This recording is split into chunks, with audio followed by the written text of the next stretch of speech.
So I want to tell you about my first day of kindergarten. And that's kind of the reason why I'm doing this whole code key series, human code key series. It's because when I was my first day of kindergarten, I went late to school. I was 2 weeks late to kindergarten. My parents are immigrants, so they weren't really paying attention. But most kids, by the time they're 5, they take an initiative to want to go to school. I had no interest in school whatsoever. I just wanted to play with my toys. And I kind of knew, because I had been at a babysitter and I was friends with another 5-year-old, that they were going to kindergarten, and I knew I was kind of supposed to go, but I didn't push my parents into it. And when I missed the first day of school, I have an older sister who's 2 years older than me. So she's in the 2nd grade. She totally knows I'm supposed to be in school. When I missed that first day of school, I kind of felt like I'm free. I got the whole year off. But 2 weeks in, my dad comes to my room and he says, "Okay, Kenny, you're going to go to school in the morning." And I just agreed to it. I kind of knew sooner or later that I would get caught. But I went to school and I had a little note pinned to my chest with my name, and I guess my dad's signature was on it. And I was so new at kindergarten that I wouldn't even take off the note. The teacher actually had to take it off of me because what did I know? I thought I was going to wear the note home. I had no idea what the note was. In some weird way, I think I felt official. But I remember I walked into kindergarten and I looked around and I saw the most beautiful girl ever, Heather. And it was love at first sight. It might sound silly at kindergarten, but to me, it was love at first sight. And here I have the stupid note pinned to me. And the teacher says, "Okay, everyone, this is Kenny." And then I had to go take a seat. And I was part of the afternoon kindergarten, which is cool because you got out of school with the regular older kids. And you would have to be tough and cool to be able to walk home with them. Otherwise, you got your butt kicked. So I learned to be cool in kindergarten. Anyways, so the teacher said, "Take a seat." And I look over at the pretty girl, and there was an empty seat next to her. And I was like, yes. And I totally went and took that seat. And she was the first girl that ever gave me her phone number. And in fact, I was so little when I got the phone number. In kindergarten, I dialed the first 3 digits, and then I couldn't find the dash. So I tried everything. I tried the star as the dash. I tried the pound as the dash. Nothing worked. Then I found out, a few weeks later, that you ignore the dash. I really thought the world is a stupid place. I was like, why are you putting the dashes? If you don't use the dash, why is it there? For years, I wouldn't write phone numbers with dashes because I didn't want to confuse anyone. And now I use the dashes, especially if you're doing things on the internet. You can use the dashes and then people can click on the number because the phones and the devices recognize it as a phone number. So now they're useful, and I can appreciate that. But that's just a funny story. But moving along, my first day of kindergarten, I'm trying to figure out what the other kids are doing, putting things in little cubbies and where the pencil sharpener is, and how to use the bathroom. You got to raise your hand. Can I go to the bathroom? Okay, then you get to go. And, you have to learn all these little things. Sometimes you take your shoes off and you put them in a cubby. I don't know what that's all about, but so we have to do this exercise where you sit on something and you spin around and you listen to a recording, and the recording tells you to go fast, slow, change direction. And after the exercise was over, we did a few of these things. I guess they were teaching hand-eye muscle coordination, hand-eye coordination. The teacher says, "Okay, class, I just want you to know that everyone's doing it wrong except for Kenny. So now Kenny's going to do it, and we're all going to watch." And remember, I'm the new kid. No, it was my first day. no warning ever. So I just look at the teacher, and I didn't know how you could do that stare off thing where you're just like, you could look at him and give him a look like, I'm not doing this. I didn't know how to do that. I didn't even know how to challenge it. So I was like, well, let me get started. Like, let's just get this over with. So I was like, okay, I'm just going to do it. And I just did what I did. I got faster when it told me to get faster. I got slower when it told me to get slower. And then I changed direction when it told me to change direction. And I thought it was over. And then the teacher's like, all right, class, we're all going to do it again. But we're going to do it the right way, the way Kenny just showed us. So then I had to do it a third time, like right in a row. And I was like, I hate this exercise now. I was like done with it. I was like, I could never do this again, and I'll be fine. But what the teacher was doing was utilizing me to be an instrument to help her teach the class. I didn't realize this. I'm just trying to fit in. I'm trying to get through my first day of kindergarten. But by the first week of kindergarten, I was the teacher's pet. Somehow I just kind of waltzed in, and to me, again, I didn't understand being the teacher's pet until the third grade, after I had done it for many years, because to me that was normal. And I remember the first time I got in trouble for doing someone else's work for them. They couldn't cut a circle out of a sheet of paper, and we were making traffic lights and learning what the different colors mean. And we were making little traffic lights. And you started with a square piece, and you had to cut it into a circle. And Heather was better than me at cutting a circle. And I was like, man, I got to get good like her, because she's like, mine's better. And, for me, and she was actually, she ended up being one of the smart kids, and we were in the talented and gifted program for, I think, 5 or 6 years. We were in all the same classes, so it was really fun being friends with her. And also, she wasn't my girlfriend the entire time. And the times that she wasn't made me want to work extra hard to get her affections, get them back. And so for me, learning, that helped also shape my learning. But basically, since the first day of kindergarten, I've been helping people and teaching people. And to me, it's completely normal. If I see somebody doing something wrong or needing help out about in society, I often help them because I think that's the right thing to do. I also, every day after high school, this show Knight Rider would come on with Michael Knight, played by David Hasselhoff, and he had a car that could drive itself and talk. And it would drive him around. If he fell asleep, it would keep driving. And if it ever did any kind of drifting or stunt maneuver, skidding around a turn, it would do it perfectly. And when I learned to drive, I would think about this car, and I was like, how would the car do it? And the car's name was Kit. I would think, how would Kit do it? And years later, I would understand the concept of a stunt driver, and it was all pretend. But when you're little and you're exposed to it, you just kind of can start believing these things. But I believed in it, and that is how I'm able to do my stunt driving, is because instead of doing it the way I would do it, I asked the car, I was like, how do you want to do it? Like, if you could do it yourself, how would you do it? Talk to me, car. And so I let the car teach me. And that's why I'm very good with jumping into any car, because I first learned the car, and then I learned how to do what the director or producer want me to do with the vehicle. Sometimes it's a motorcycle, but usually it's cars. But again, that philosophy or that mindset is key.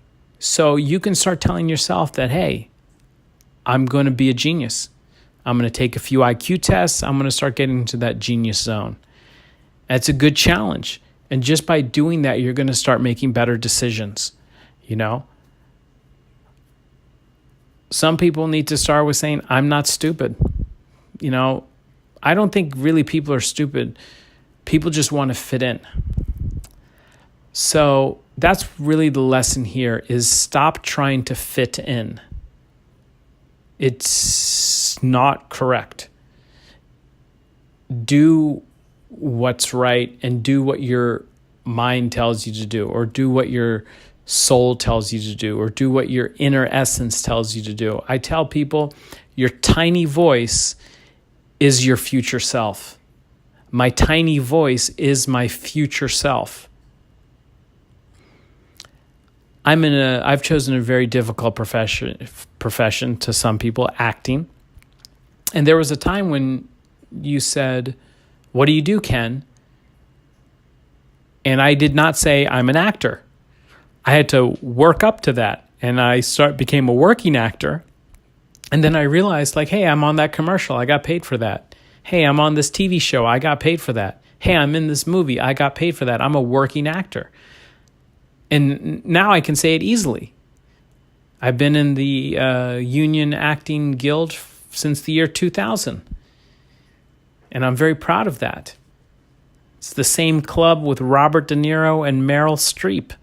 How great is that? Joined in 2000. I'm an actor. But for a while, that was my tiny voice. And I had to start telling people, hey, I think I want to be an actor. I'm going to go to school for acting. I'm not going to listen to my parents, because my parents wanted me to be a doctor, lawyer, or engineer. But I said, hey, I want to be an actor. And that was a whole journey that I had to go through. But it's all paid off. And I find that many people, even the people that produce film and television, they haven't been trained in sciences and higher mathematics or philosophy. And not always does film and television portray the truth. I think you can learn a lot of great things from film and TV, but I think there's always more room. And that's why I've also started this series, because I'm free to say whatever I want. There is no sponsor. This isn't a TV show, and we're not selling anything. We're just giving information. Or I should say, I'm just giving information. I like to use the term we, because I imagine this project growing and more people coming on board and contributing. And I don't want to make it sound like it's just me, guys. No, it's everybody. We need a human owner's manual for humans. So that's my first day of kindergarten. And, you know, when I did that exercise and everybody was doing it wrong around me, I noticed that. I've told this story a few times, so that every time I tell it, it seems like, man, I can just totally visualize that kindergarten class and how it happened and who were the people that were, doing it right and who were the people doing it wrong, because it kind of comes back to you. It's all stored in your unconscious mind. Some people have no recollection of kindergarten, and that's probably more normal. That's probably common. But I think if you think about kindergarten, I think you can have little flashes. Kindergarten for me is easier to remember than like first, second, third, fourth, any of those other kind of grades. You know, maybe when I started going to adolescence and I started getting into music, I can remember a few more things easily. But kindergarten is easy for me to remember for some bizarre reason. I think it's because Heather was in my class, and that's the first time I fell in love. I think that's what, to me, why I remember kindergarten. But when everyone was doing the exercise incorrectly, and I was the new person, I had a choice. And even a thought that, hey, maybe I should just do what everyone else is doing. Maybe I should do that. You know, what do I want to be the only one? But because I was so new in school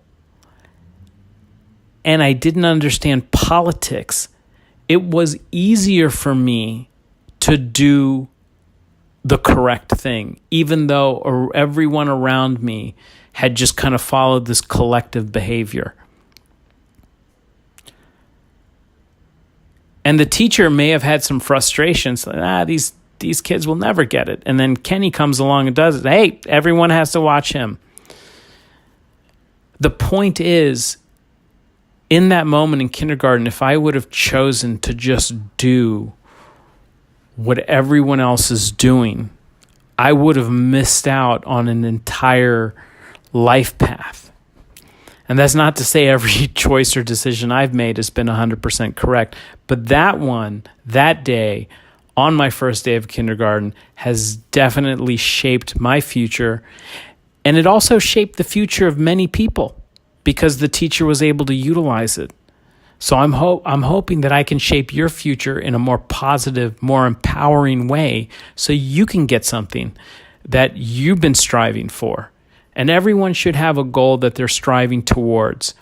I love cars, so I like to imagine that dream car that I'm after. And my cars are sensible. They can be driven across the country. That's 3,000 miles basically from New York to LA, 2,700 miles DC to LA, Washington DC. That's where I was born. That's a good thing. That motivates humans. But if you have your motivation is, I just want to pay these bills, that's called away from motivation. Something you don't like, you're trying to get away from it. I don't like bills. I'm trying to get away from it. Away from motivation. Ferrari, or for people who know about cars, Pagani. That's towards motivation. Hey, I want that. For some people it might be, I want a beautiful partner. I want a dream job. I want to have some spirituality in my life. Those are things to motivate towards. I want to buy a new house.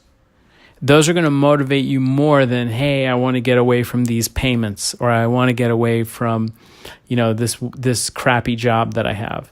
So you always want to have your dream, because really all you have to do is kind of believe in it and turn that switch on, and all of a sudden things start happening. There's a famous quote by Goethe, and you can Google that, Goethe Commitment Quote. And it says something like this, that until there is commitment, there is hesitancy. But once commitment is made and is in play, providence and the sky can open up and everything works out in perfect harmony. I'm completely paraphrasing, but that's the gist of it. Until there is commitment, there is hesitancy. So once you commit to something, it's easy. Now, I don't think anyone likes the word commitment except for me. I didn't like the word commitment, but I did some personal growth seminar course. And at the end of the seminar, we got, it was a transformational experience. But at the end of that, you got a 6-week course for free. They just throw it in. And you could pick different topics. And one of the topics was one of the topics was commitment. And I just got assigned to that group because I wasn't paying attention. I was too busy socializing, and I didn't know that you had to sign up. So that was the one that someone put me in, because that's the one that had room in it, because no one picked commitment. And there were all these other cooler ones that I thought. I was like, the commitment seminar, oh man, all right. So I went, and I was like, I'm going to change it, because you could change it. But I'm going to go to the first part. And the teacher said, she said, I don't think anyone, really likes the word commitment, but this is going to teach you something. She said and they broke down the rules. It's like every Wednesday night at 7:30, and you can't be late. And she said, some of you, if you can just make it here by 7:25, every single class, that's going to be your own breakthrough in commitment. Just being able to do that. Now, I'm usually on time for events, but oftentimes I'm right on time. And I have to kind of rush to get there. And there's something the way she said that I was like, you know what, I'm going to commit to the commitment seminar. And what I did is normally, if the class was at 7:30, I would wait till like 6:45 or 6:54 to leave to just make it there. And because of I was in a commitment seminar, and I just got the power of making a powerful commitment. You know, it's kind of like being on time for a date with somebody who's you really want to go on a date with. You know, you might get there early and just sit in your car for 10 minutes just so you could be right on time. And that's what I would do. I by the end of the seminar, I was leaving generally an hour or more before, and I could take my time. I could even stop and get some food if I wanted to grab some food somewhere and still make it there by 7:30. And I would get there and I would get to socialize with the other students and the faculty, and it just made it more fun. It totally changed the experience. And then, you know, I would see the person running in at the end, like out of breath and having to run to the bathroom and go pee because they didn't have time. And I was like, I used to be that person. And now I'm the one who is more relaxed and gets to enjoy stuff and stop and, you know, talk to people along the way. And I found it amazing. So that is my commitment story. It doesn't even have to be with another person. I think when we hear commitment, we just think of a relationship with another person. And really, it's not. Commitment is with everything. And if you can understand the power of making a powerful commitment, that's going to make your life easier. Okay, and the last part of this one is the best. I've saved the best for last. This is something I hope you listen to over and over and over again until you can see it every day in your life. And this is the story of monkeys and bananas. And at the end of this, you're going to realize that you're just a monkey and I'm just a monkey. So scientists and researchers have conducted this experiment numerous times in laboratories all over the world. It's a rather famous experiment. They take a bunch of monkeys and they put them into a cage, and they put a big pole in the middle of the cage.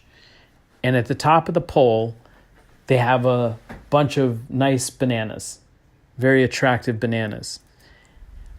But the pole is electrified. At least the top portion of the pole is electrified. If it makes it easier for you to get the story, you can imagine the whole pole is electrified. What would happen is monkeys would, every monkey in the cage, they put a blue tag on that monkey. You know, they tagged them with a little blue tag. Just think about the most humane way they could do it. They tagged the monkeys. These are the blue monkey group. And the monkeys would climb up the pole, and then as they got closer to the bananas, they would get electrocuted, and they would let go of the pole and jump off, and they could land on something safely. They set up the cage so none of the monkeys would get hurt before they got to those bananas. And very quickly, after a period of time, weeks, the monkeys would start pulling each other off the pole because they'd all been electrocuted. And so they if they saw another monkey come up to the pole, they would pull him off because they're protecting their own species, trying to do the right thing or what they've been trained to do. So the scientists are like, okay, they've learned. So what they did is they started putting new monkeys in the cage. And actually, before they did that, they turned off the electrocution. After the monkeys had been in there for a few months, they turned off the electrocution. And what would happen is the monkeys, they would go to climb the pole and another monkey would pull them off because they had been electrocuted so many times, they learned that, hey, this doesn't work.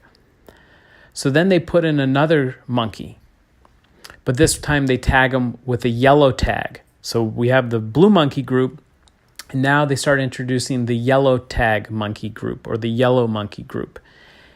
And sure enough, the new monkeys, the yellow group, they see the bananas at the top. They're like, what are these guys waiting for? So they immediately start running up the pole. Now, the blue monkeys outnumbered the yellow monkeys, and so they were very easy to pull off the pole.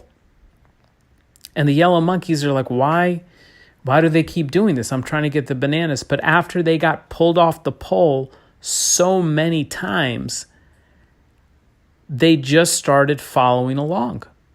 They're like, okay, I guess, because they could get bananas other areas of the cage, but they couldn't get those bananas at the top of the pole because another monkey would pull them down.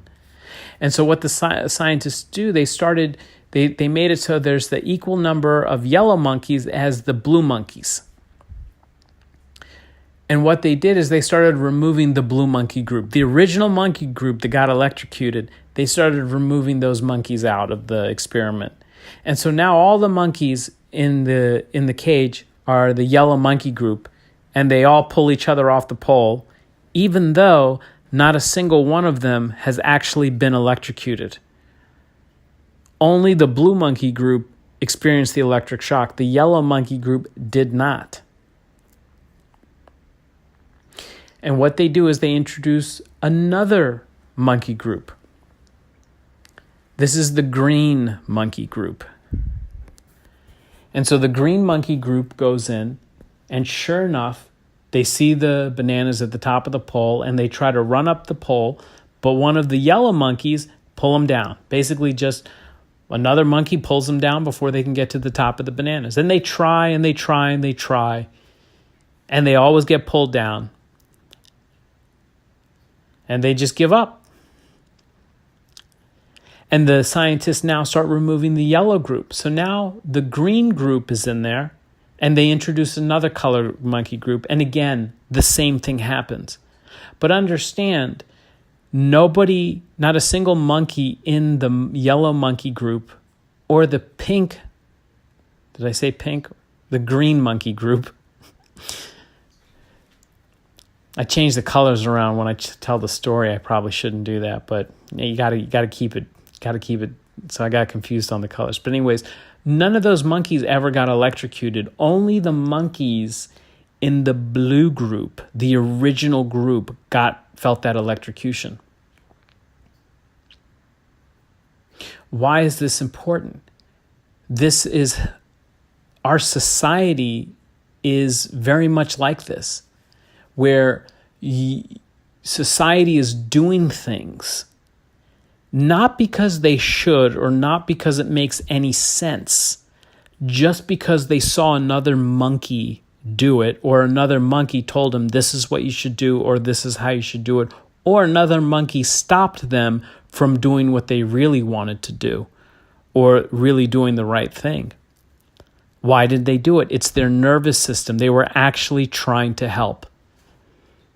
They didn't want you to get electrocuted. But the thing is, not everyone gets electrocuted. Some people can go in and do amazing stuff, and they survive.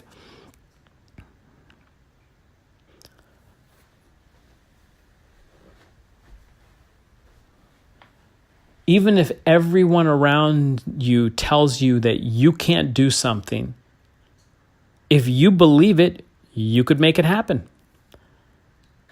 There was a college kid for his, maybe somewhere in the neighborhood of 20 to 50 years ago. For his college essay, he a business major, he came up with a way where you could ship things overnight. It's never been done before. Just with the technology that was available, that you could have an overnight package, overnight letters. He failed that portion of his college exam. The teacher gave him a big fat F. Failure. Because that professor just couldn't conceive of such a thing. Well, that student went on and he's like, you know what? I'm going to prove you wrong. He started a company called FedEx. And today, you can get things overnighted. It happens all the time.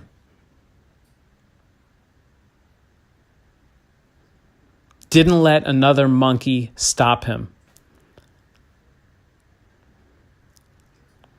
Another guy said he's going to build an electric car company in America.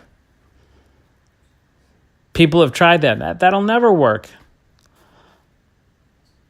Look at Tesla today. Elon Musk. I admire him. As Tesla as a car company grew, Elon Musk had to grow his infrastructure to support the cars. Incidentally, if you don't know, Teslas are free recharges for the rest of your life.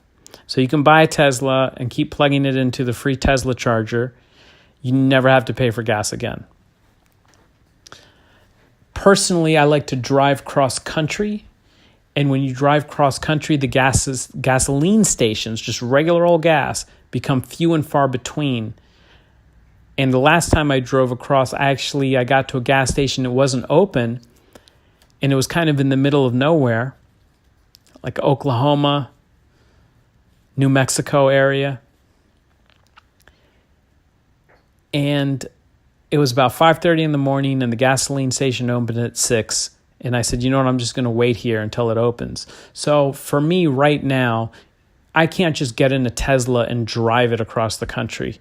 You have to know where the places are, and right now the infrastructure isn't there. So that's why I don't have a Tesla. However, Elon Musk said, I'm going to do it, and he did it. Tesla is a somewhat successful company these days.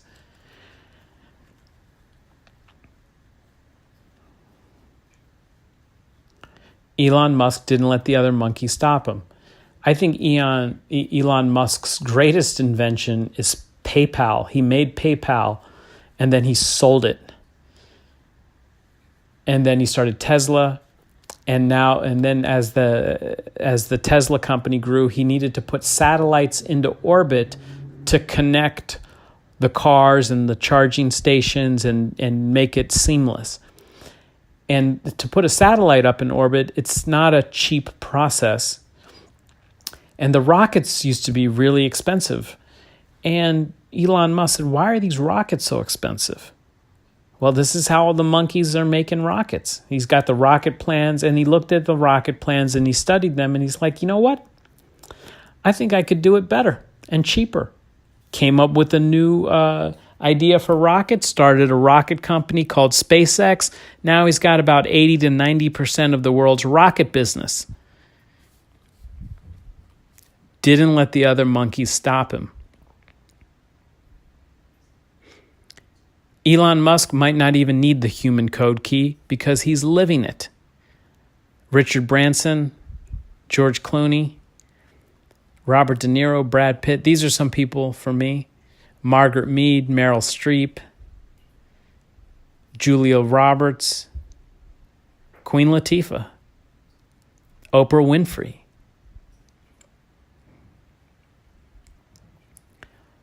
So breaking through the human code key is the first part of fulfilling your destiny.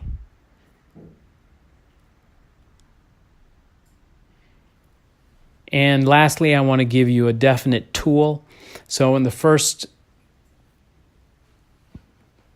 part, we covered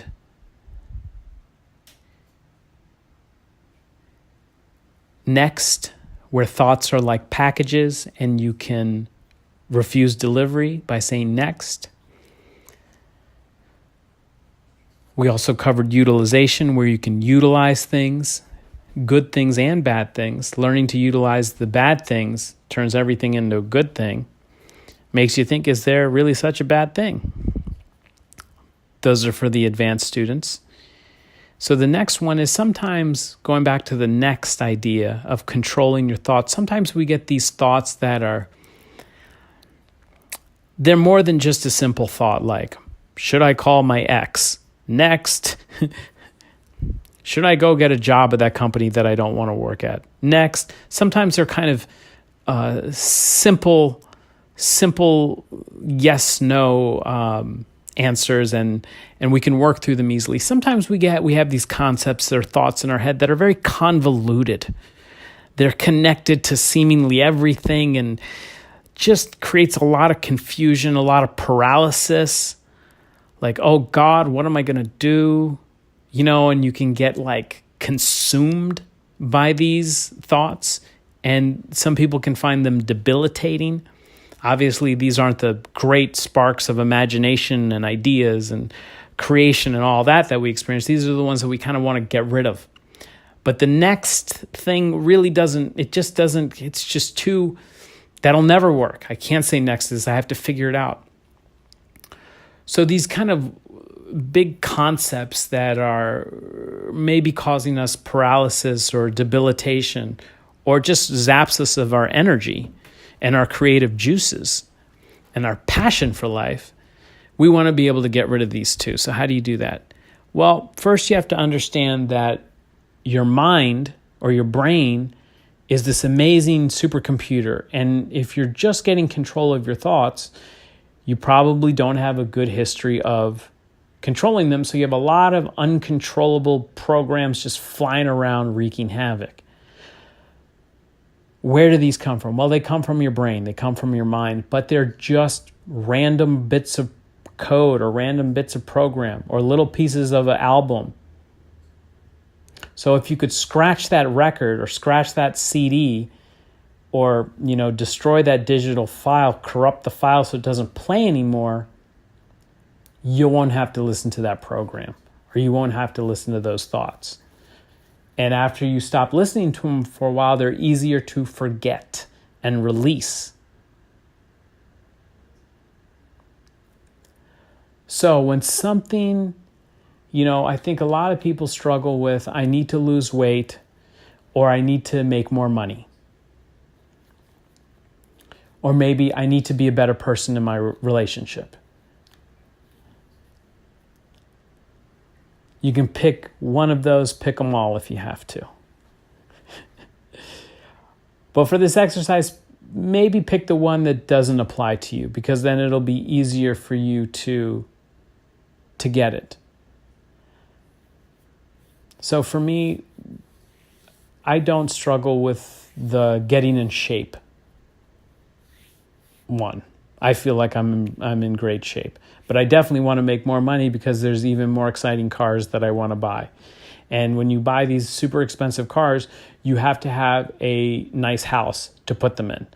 You can't just park them in a little garage somewhere. You got to have a nice place to keep them, because some of them, when they're really nice, they go up in value. And you have to consider that. So anyways. So you got to have it. So I could definitely feel like, hey, I could make a lot more money. So I'm going to do the fitness one. But I could have a thought, I should go to the gym. I need to get in shape. And it becomes this whole death spiral.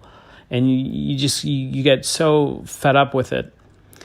So you can say, who said that?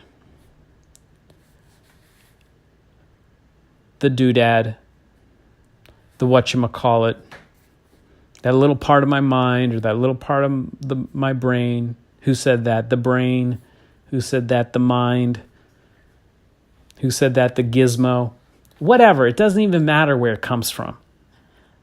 And you keep on saying whatever you like better. The mind, the brain, the gizmo, the doodad, the whatchamacallit. And if you know about brains, you can say, the cerebellum, the cerebrum, the prefrontal lobe. You can pick your area of the brain that you think that's where the thoughts are coming from. That's fine. Whatever it is. Call it a name. Bob. Bob's that voice in my head that just never shuts up. Who said that, Bob? Who said that, Brenda? And just ignore it. Whatever that label is, that label can be ignored. Who said that? The brain. I can ignore that. The mind. I can ignore that. And you keep doing that until you get control and those thoughts no longer persist. And if it's not working, you just need to change your attitude. Maybe change your environment. If you're always in your room or your house or your office and you're experiencing this, try stepping outside and going for a walk. And that's going to scramble your brain, because oftentimes when we see certain things, we have certain thoughts.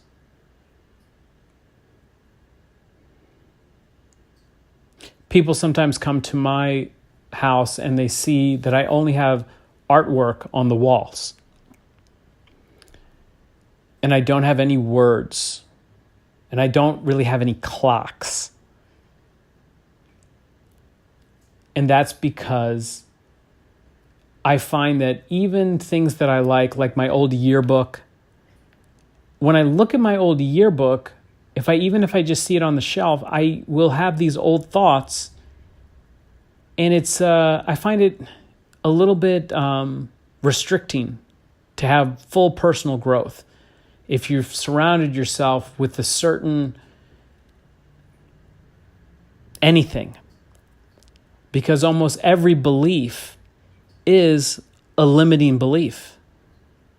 And we have to release our limiting beliefs in order to grow. If you have a limiting belief that you're only going to make so much money, well, you're only going to make so much money. So you want to release those limiting beliefs that you can do anything. Because what is a belief? It's this vague thing.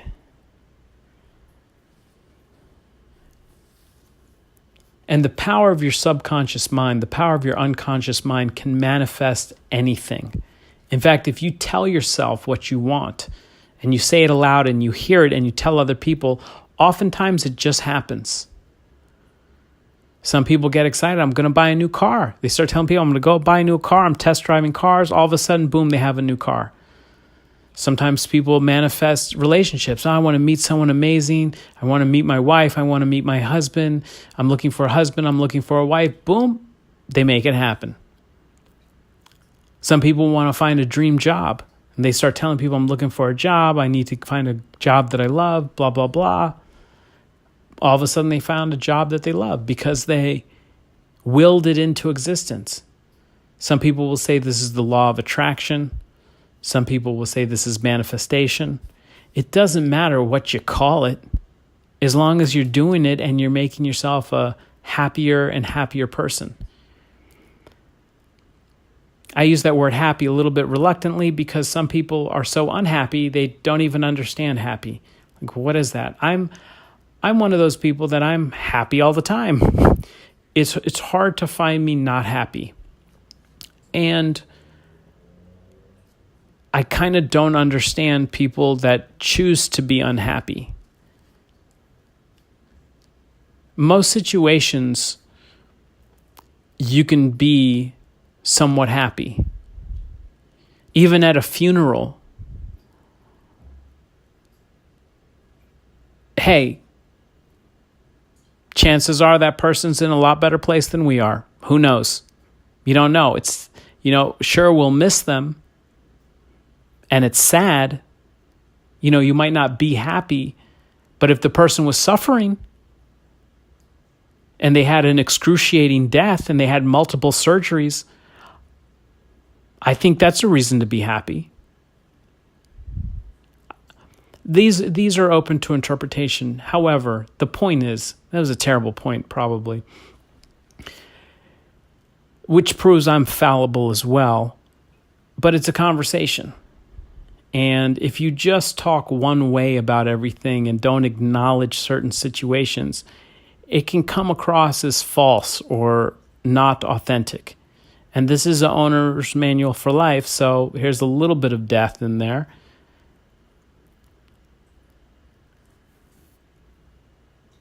But happiness is a choice.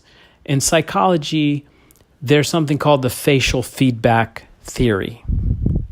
That when you smile, the blood in your face and your cheeks and your brow affect the blood flow of your body and everything to your brain. And what it does is it conditions you to be happy when you smile. And it's the facial feedback theory that if you just smile all the time, you will be happy. Does it work? I think so. I think that it's a tool that you can use to create some happiness by smiling more and laughing more, watching more comedies, and you start to, your body naturally releases endorphins and chemicals. Your hypothalamus is a chemical producing machine. Really, if you do it right, you don't need drugs or alcohol because everything's in you. When people take the drug commonly called ecstasy or MDMA, all they're doing is opening that serotonin switch, and all the kind of spent up serotonin that you have, your body releases it. And so you feel super happy, but you can release it on your own. And smiling and laughing is just one of the ways that the facial feedback theory is applicable. And the amazing thing is if you smile at somebody, they usually smile back. And that's just something as humans we've evolved to do. If you smile and wave at somebody, even if they don't know you, sometimes they smile and wave back because they don't know what's going on. They're like, do I know this person? But it's a way to create happiness. All the coaches that I've talked to, I mentioned in the last series, some of them, Robert Kiyosaki, Amir Zogi, John Maxwell, Mark Victor Hansen, T. Harv Eker. Oftentimes I ask coaches the same question because I've found a way to be happy and live life fully, easily. And it's called being a kid. Just being a kid. You know, when you were 5 years old, I think most of us were happy and wouldn't even argue about that. As most 5-year-old kids are completely happy from the time they wake up in the morning, from the time they go to bed, they're just completely happy with everything. And it's unfortunate if a 5-year-old isn't. Maybe they're just having a tantrum. But somewhere along the lines to adulthood, people forget how to do it. People forget how to be happy because they built a life of misery for themselves, either with their finances or with their relationships. But the good news is if you make a mess, you can clean it up. And oftentimes adulthood is just cleaning up little messes. It might be a financial mess over here, a relationship mess over here, a spiritual mess over here. But we all have the power to do it. And by remembering that you're a monkey and you might be doing the wrong thing because all the other monkeys are doing it, I give you permission to be like Ken Monkey. He does his own thing. Be a Elon Musk monkey. Be a Oprah Winfrey monkey.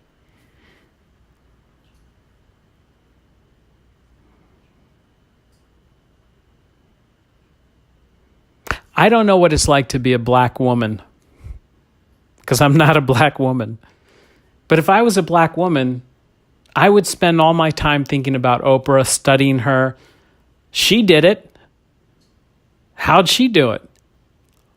Look into that. She didn't listen to any of the monkeys. And she did her own thing, and look at her go. Look at her go. I think in the world of entertainment, a lot of entertainers have a group of people that hate them, and they call them the haters. Oprah has somehow gone even past that. I'm sure there's people that don't love Oprah and they go crazy for her, but I don't think, does she have haters? I don't hate. And if I find myself even falling towards that, I'm like, hey, let's check this situation out.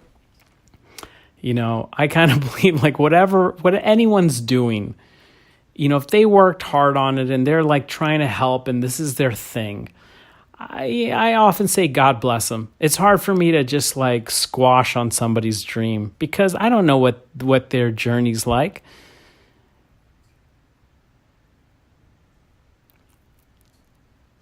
But Oprah's somebody who I think has done a tremendous job, and she contributes in the way that she can. And I think that she also raises her own set of goals and values every year she lives.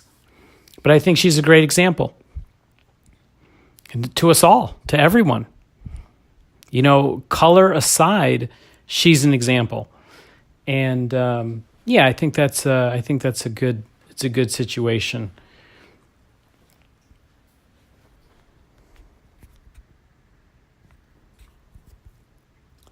So speaking about people, and if you didn't hear it on the last tape, according to IQ test, I'm a genius, and I want to talk about a very famous genius, Albert Einstein.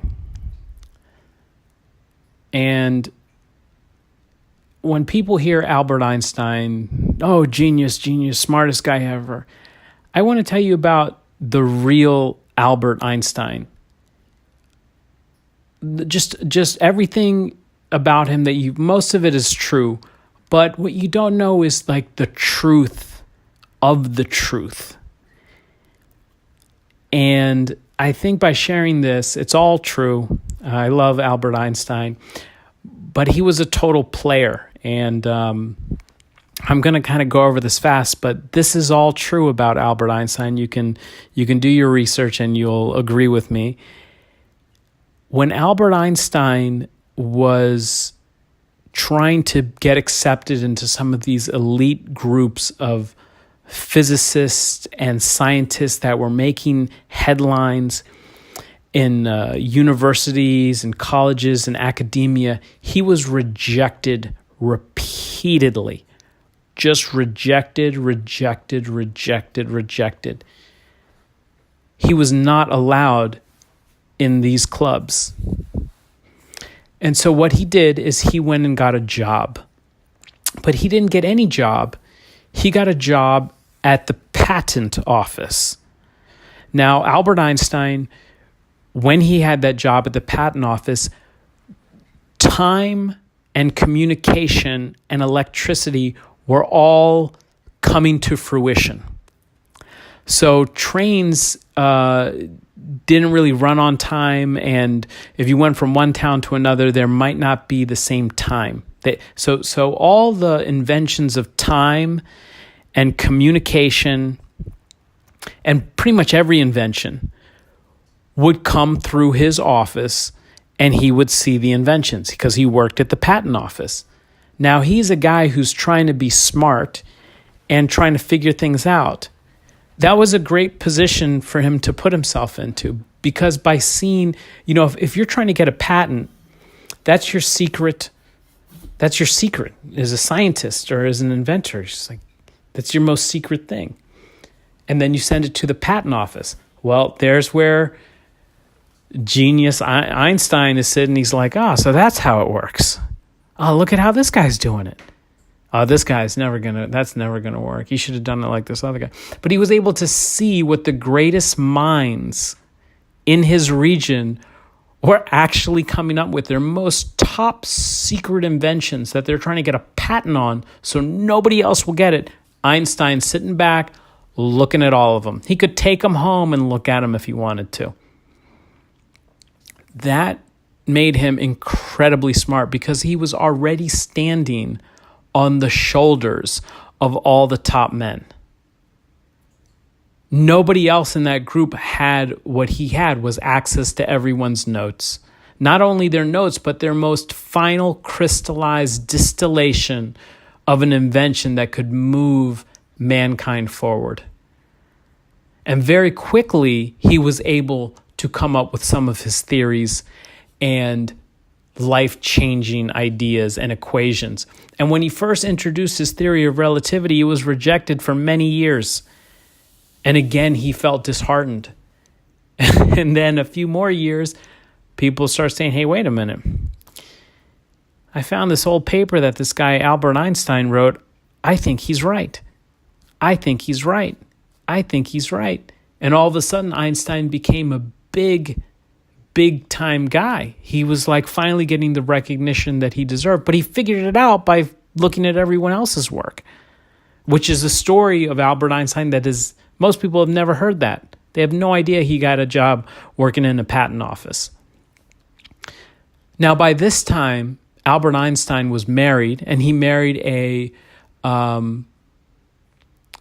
woman who kind of looked after him and was a good partner.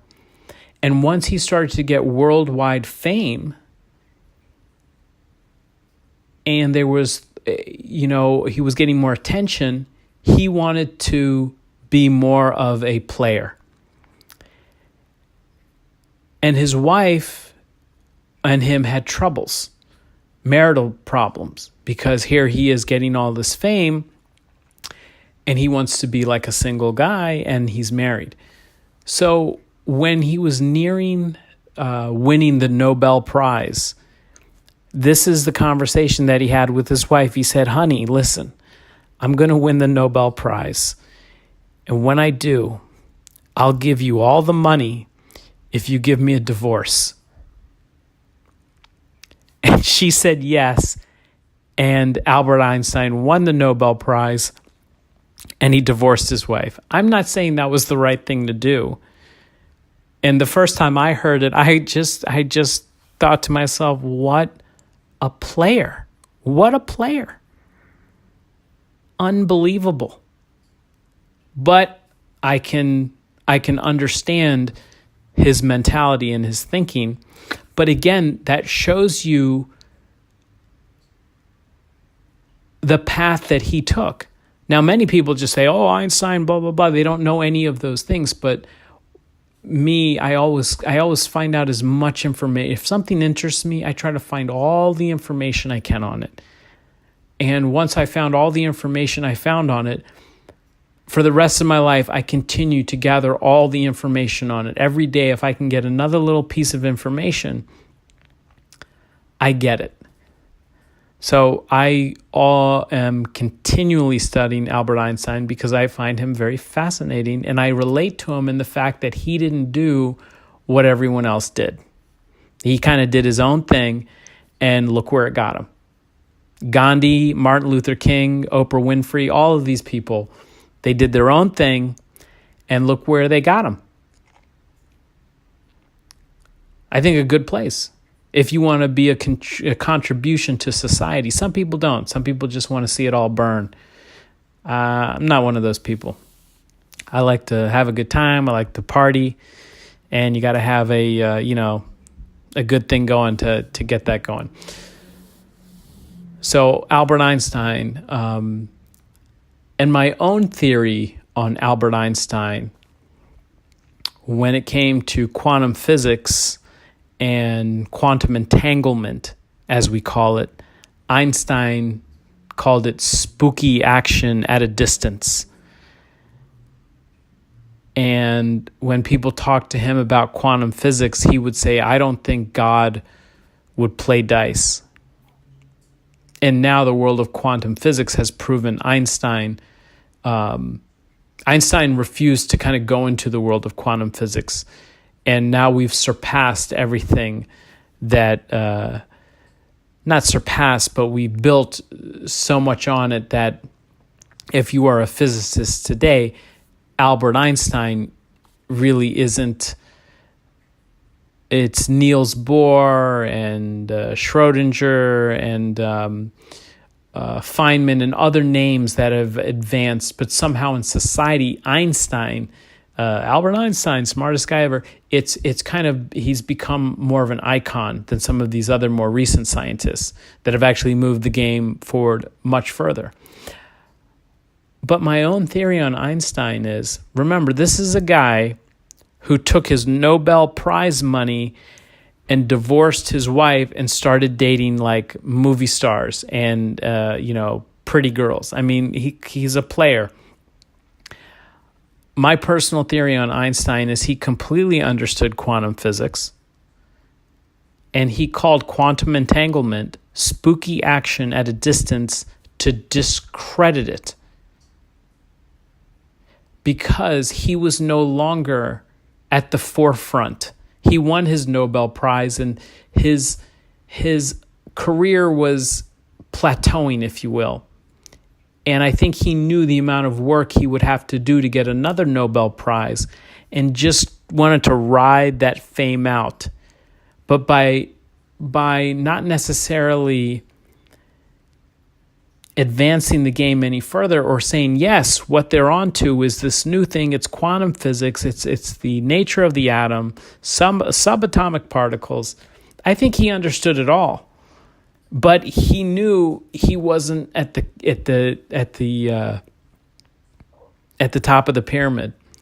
And so this is a guy who gave us the theory of relativity, discovered relationships between light, time, space, how time and gravity affect each other. I mean, all kinds of advanced concepts. And yet, when it came to quantum entanglement, he said, this is spooky action at a distance. No, I think that's something he thought of, like, what's the craziest thing I could call this so no one would care about it? So he could, by the time he died, he was still on top of the situation. He was still, very much in the spotlight as being one of the smartest people in the world, and he enjoyed that fame. So Einstein was also a bit of a player, and I don't judge him either way. That's just his story, and it's true. But once I found out that he worked at the patent office, I thought, oh, geez, no wonder. It would be hard today to work at a patent office and not figure out some kind of great new invention.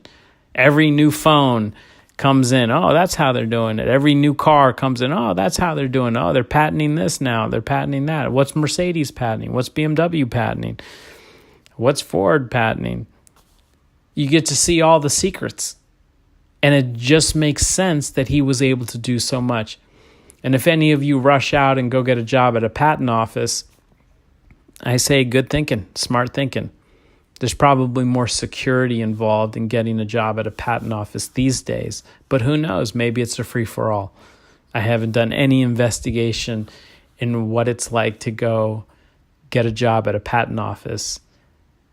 But that's what Einstein did. So I just want to wrap up with that being a genius and being successful oftentimes will take you head to head with what all the other monkeys are doing. And if you believe, and if you've had a thought and it's been delivered to you, and you can do something with it, you should. And you should ignore all the monkeys.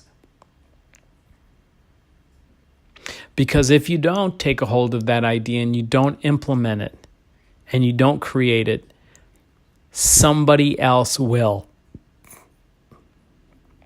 Because thoughts, they're like waves and particles, and they float through the air.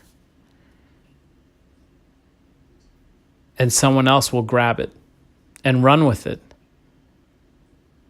Because you didn't.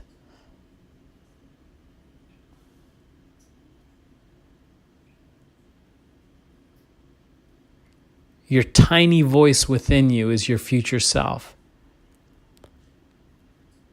So your homework is to go out and start living the life that you want to.